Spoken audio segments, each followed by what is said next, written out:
woodland.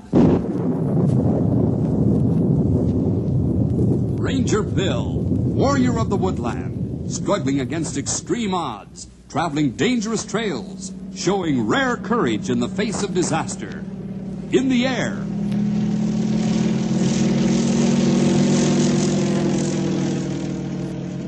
On horseback.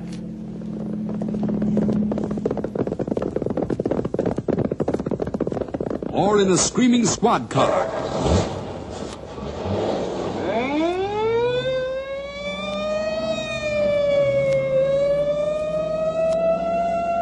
Ranger Bill, his mind alert, a ready smile, unswerving, loyal to his mission. And all this in exchange for the satisfaction and pride of a job well done.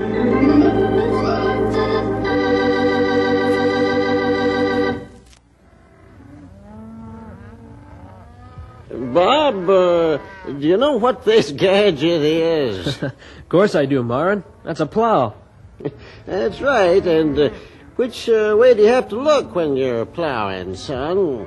Well, you have to keep your eyes ahead of you all the time to make a straight furrow. Mm-hmm. And when a man's plowing, he ain't got any time for looking back. What if you made a mistake, like, say for instance you made a bad turn and started the next furrow too far over or something like that? Well, I've made a lot of mistakes plowing, but I can't correct them. I just keep right on a-going and learn by my mistakes.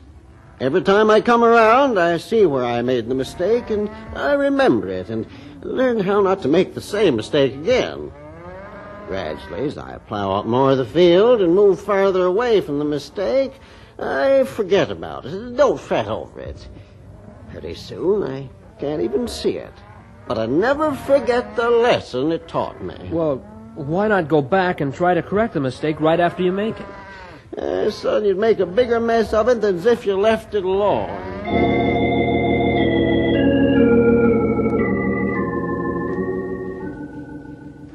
Those are the words of a wise man to a younger man. Great words of wisdom born out of a rich experience with life and with the Lord. I'm not going to palaver much about today's story because it speaks for itself and right to the point. So what do you say we get on with it, huh? I like to call this one Broken Bootstraps.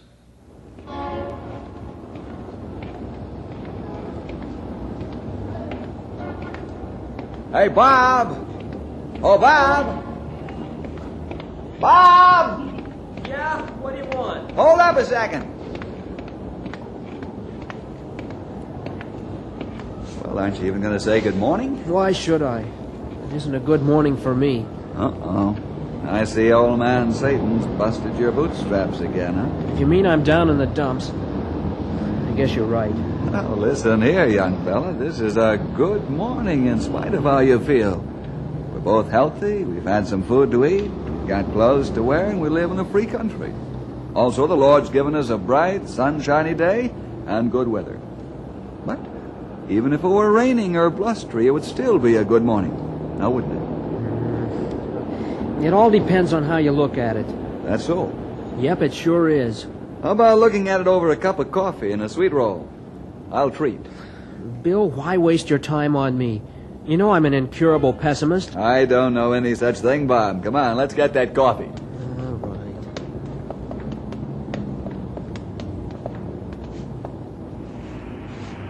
Don't get lost in that revolving door. There's a booth over there.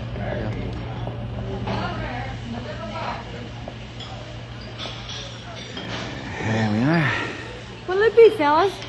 Oh, coffee and a piece of that awful-looking but delicious-tasting coffee cake. Okay. What do you have, sir? Same thing, I guess. 2 cups of mud and 2 pieces of crazy cake. Hey, Okay? that's it. I couldn't think of the name of it. Crazy Cake. Coming right up. Where'd they ever get a name like that? Crazy One Cake. bite and you're crazy for more. Made right here. It looks like a crazy mess, but it's delicious. Here you are, boys. Thank you. Now, You're new here, aren't you? Yes, been here a couple of days. Where have you been hiding, handsome? I never hide. Well, you should eat home less. I know all about you, Mr. Bill Jefferson. You're a celebrity, Bill. And how? I sure don't understand how a handsome guy like you has remained a bachelor so long. The secret is not to come in here too often.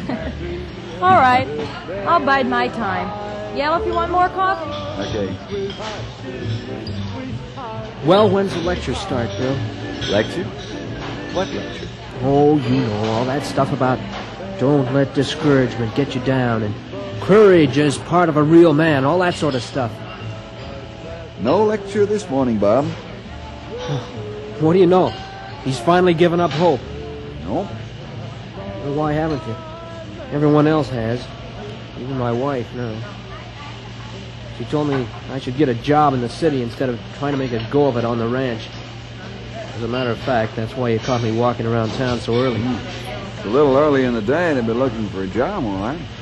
And I don't think you'd better wear cowpoke's clothes either. Oh, I wasn't looking for a job. I just walking. Marge and I had a real blowout this morning, and it shook me up pretty bad.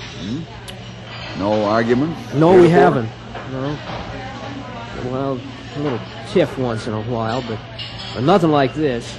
You're getting so bad you're getting on your own nerves, is that it? I guess that just about sums up the situation. When a fella gets downright nasty and mean to his wife, he'd better stop and think it over. You know, I'm worse than a bear just out of hibernation when I get this discouraged. What brought on this extra-large grouch this time, Bob? Oh, nothing in particular, and everything in general. You know, just little things. Work schedule shot to pieces by delays. One of my men had an accident, and he's laid up when I need him most. Bills coming in. Money going out, and nothing to stop it. Say, since you're just roaming around this morning, how about taking a ride in my car out to see a friend of mine? Yeah. Okay. What's there to lose? All right, let's get started. Huh? Where are we going? We're going to find out what courage can do.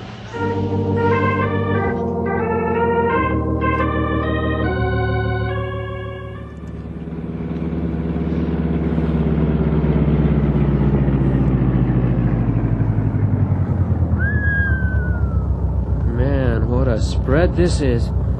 Look at those barns and silos. What a layout. Yeah.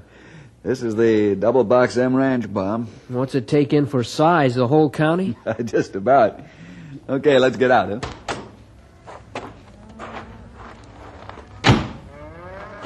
And that's Myron sitting in the easy chair on the porch. Let's have a chat with him. Whatever you say.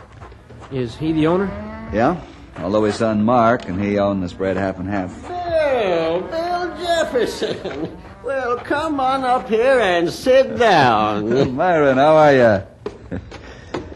Oh, it's good to see you, Bill. So very good. Thank you. It's good to see you, too.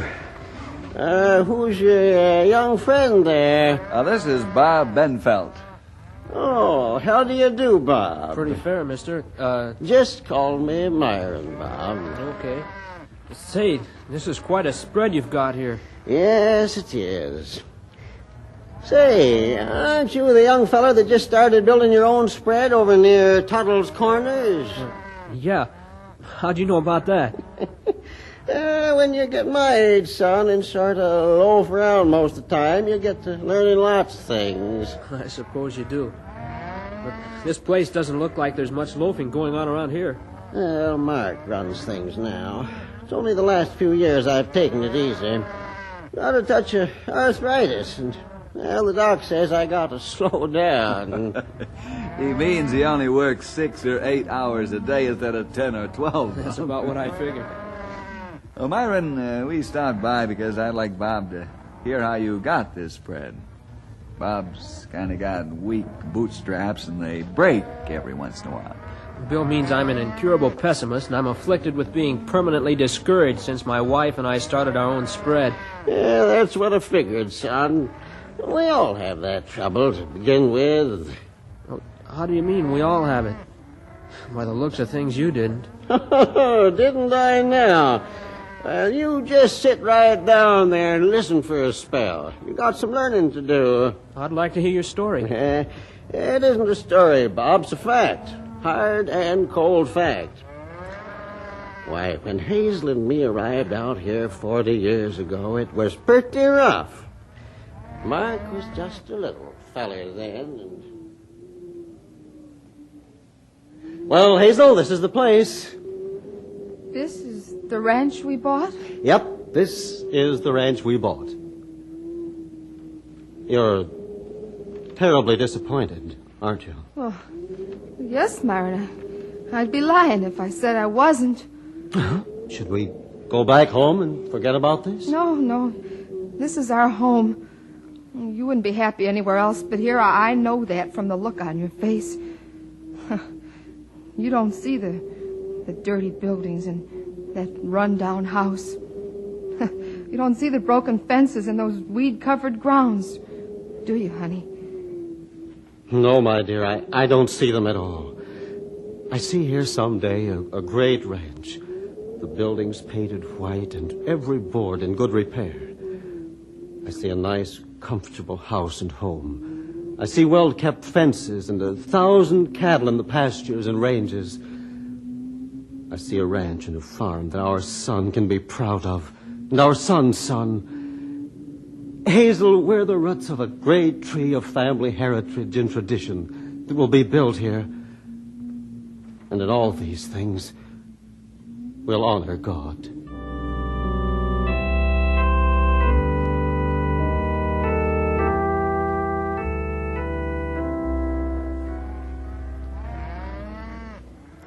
Oh, you should have seen us, Bob.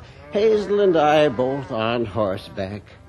She was holding Mark in her arms, and I was riding the herd on the dozen head of cattle that was the beginning of the great herd we have here today. In fact, right over there in the window stands a hand-carved likeness of our first great herd bull. Old Powder Nose, we called him. Old Powder Nose? Where'd you ever get a name like that? Mark gave it to him because the bull always put his nose into the dusty ground and blew the dust all around. I'll tell you more about old Powder Nose later on, but let me pick up my story. Hazel, can you keep an eye on things until I get the wagon up here? Oh, sure, I'll manage. You sure? Of course I am.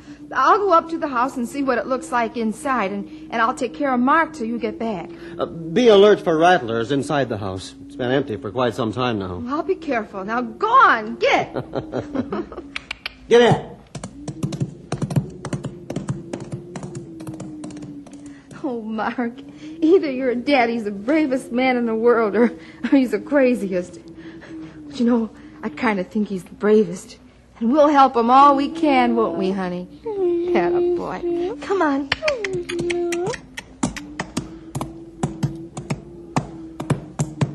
Whoa, Patch. Whoa there, boy. Now, come on, Mark. There we are. You and Mommy will go inside. There we are. And we'll see what it looks like. And I hope it doesn't fall on our heads.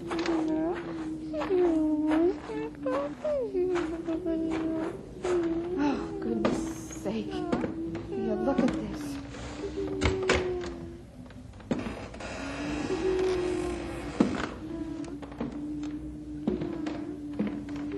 Well, your daddy sure wasn't joking about this place being empty a long time. It looks to me like it's never been lived in. A rattlesnake!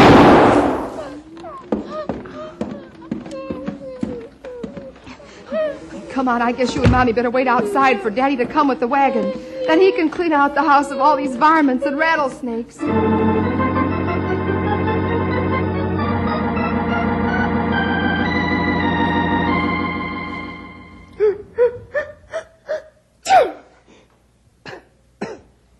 Myra, for goodness sake, you shouldn't have tried to sweep out the house all at one time. There's too much dust. Oh. I'll be all right. You can come in now. No rattlers? No rattlers. Good. I looked the whole house over carefully. Even the cellar. Safe.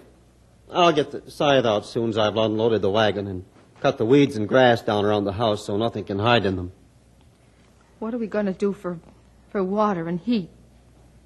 I don't know yet, but we'll manage somehow. Don't worry about it. I don't worry about it. Myron, how can you say that? Just look at this awful place. And now we don't even have water or heat. Well, it's still not too late to turn back. Oh, honey, I'm sorry. It's just that everything's so difficult. Yes, I know it is, Hazel. But we're young and healthy and strong. I know that's true, but how are we ever going to make a nickel off this wilderness weed patch? Well, you know, in the book of Isaiah it's written, "Fear not, for I have redeemed thee. I have called thee by thy name. Thou art mine. When thou passest through the waters, I will be with thee. And through the rivers, they shall not overflow thee. When thou walkest through the fire, thou shalt not be burned, neither shall the flame kindle upon thee. For I am the Lord thy God, the Holy One of Israel."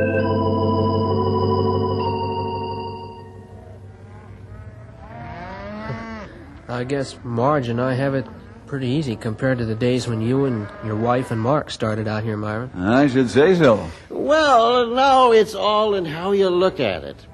Young people of today have different problems than we had when Hazel and I were young, but it still takes the same brand of God-given courage to make the grade. Well, a couple of years rolled by, and we worked hard. Hazel tried to help where she could, but I'm not the kind of man that can let a woman do a man's work, so she only did what her strength and womanly dignity would allow. Then one evening... Daddy, dog tired, huh, Daddy? Oh, yes, Mark, Daddy is dog-tired. Daddy, why can't me help being in the hay? Someday soon you'll be able to help bring in the hay, honey. Right now you're a wee bit small and it's bedtime. Mark, bedtime. Coming, Mother. Night, Daddy. Good night, little fella. Sleep tight. Pleasant dreams.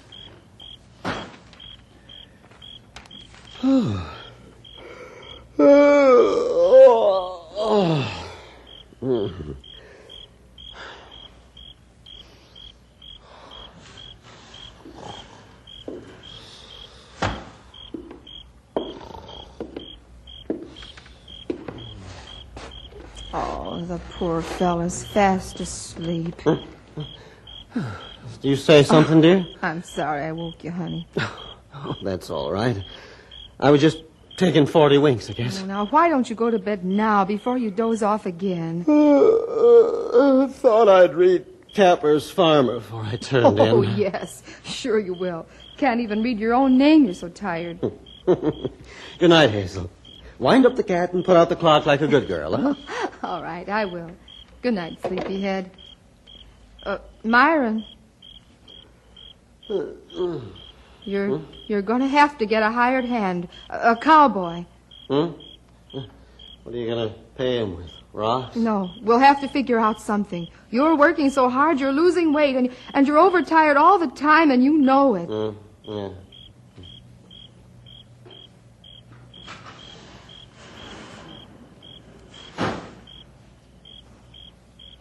Oh, dear Heavenly Father, please help us get a hired hand so Myron won't have to work so hard. Oh, you know we can't really afford help. Oh, but we need a good, strong man to help Myron. Please help us find this man and then be able to work out some way to pay him. In Jesus' name, amen. Howdy, ma'am. My name's... Hey, don't you move, mister. I can shoot the head off a rattler real good, so just don't move. Where'd you come from anyway? Don't shoot, ma'am. I mean no harm. Please don't shoot. Hazel, put your 6-gun away. But Myron, we don't know who he is or what he's up to. He might be an outlaw. Relax, girl. Can't you see he's unarmed? Besides, he looks hungry. Well, all right. I'll fix up something for him to eat. I just hope he's not an outlaw or a rustler.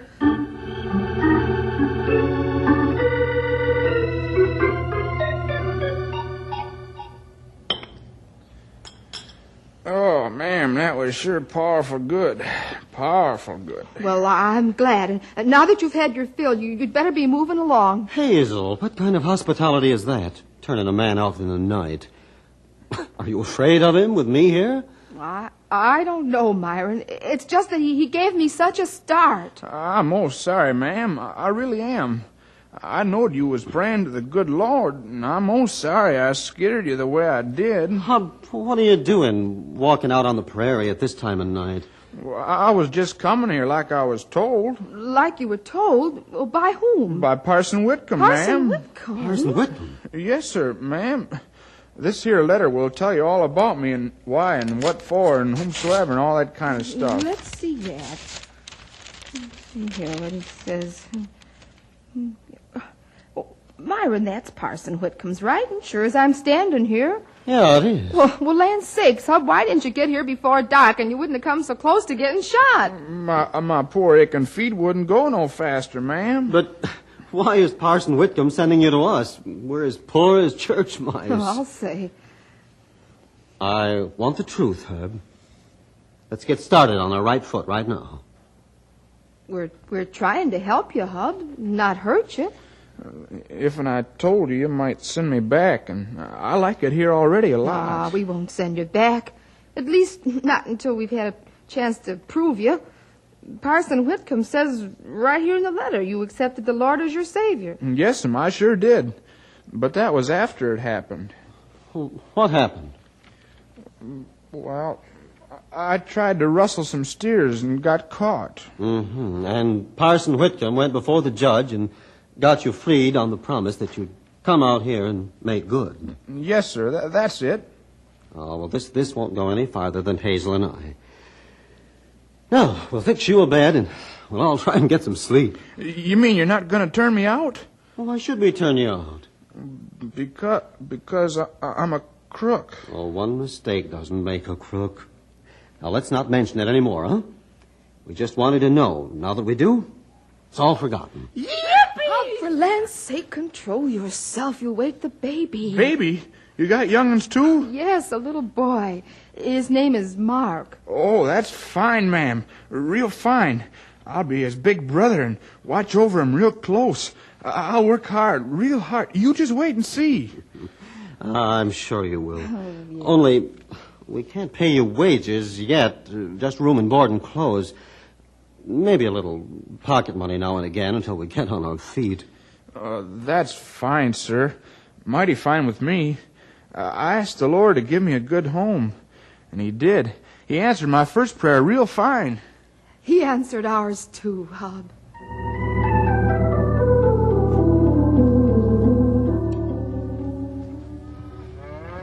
Well, Hub stayed on, and he was the answer to our prayers, all right. He was strong, ambitious, obedient, and intelligent, and he grew in his experience with the Lord. Hazel and I watched Mark follow Hub's footsteps. Hub was Mark's big brother, all right. And Hazel and I thanked the Lord over and over again. Then one day, Hub and I and Mark went to town to the freight depot. A group of my friends and neighboring ranchers were standing around looking at a brand new tractor and plow standing on the platform. I'm telling you, I just ain't seen anything. Howdy, boys. Howdy, Myron. Hi, Buck and Cliff. How y'all been? Say, Myron, looks like Sodbusters is trying to come into the valley. Yeah, it does look that way, doesn't it? I wonder whose tractor and plow this is anyway. Well, it's mine. I'm the sodbuster.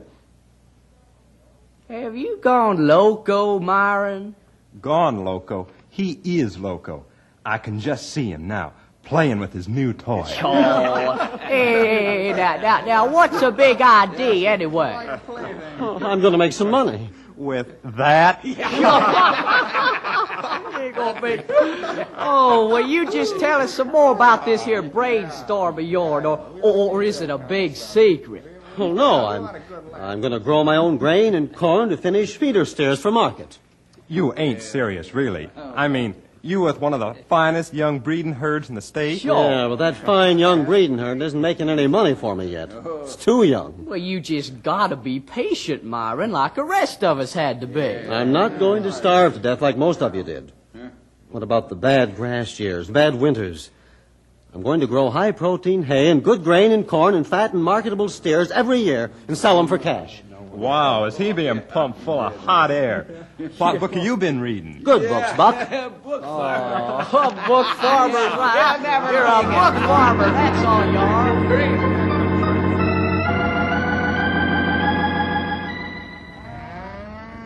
are. Did it work, Myron?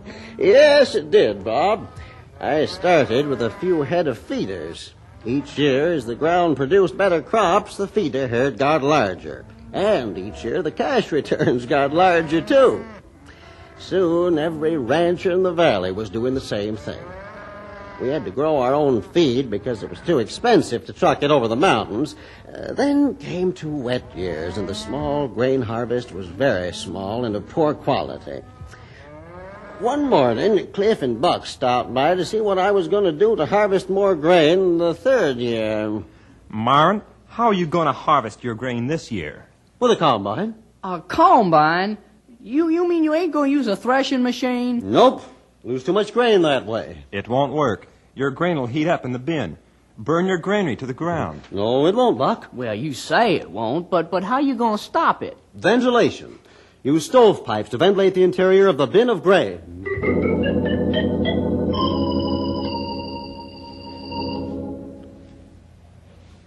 Did it work? Yes, very well, Bob. The grain didn't heat up in the bin. Boy, you sure know your stuff. But how could you make so many radical changes when they laughed at you and criticized you? Well, it took courage, son. God-given courage. That's right. After having such a rough beginning, everything went smoothly after that, didn't it? It did not. Why, the drought of 28 and the winter of 30 took a heavy toll, but we survived. We lost breeding stock from accidents, and a valuable cow got caught in a fence and pulled her spine out of whack trying to get free. That one cost us $30,000. I know you're amazed, Bob, but courage and faith in the Lord's promises is the answer to the success of this spread. Well, thanks, Byron, but we got to be running along now. Glad to help, Bill. Come back again, and don't make it so long between visits. Now. I'll do that. Say hello to Hazel and Hub and Mark for me. I'll do that. And, Bob, Yes, sir? if you let the Lord mend your broken bootstraps so he can lift you up, they'll never break again. Thank you, sir. I'll remember that when I get discouraged.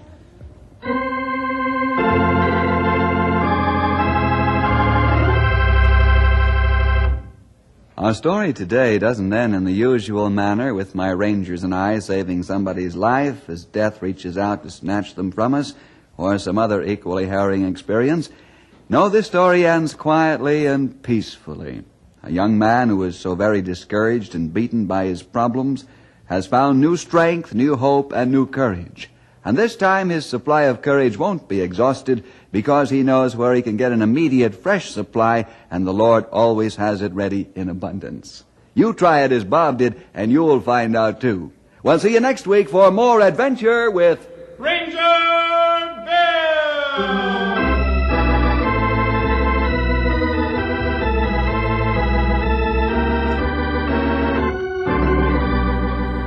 Ranger Bill comes to you transcribed from the Moody Bible Institute in Chicago.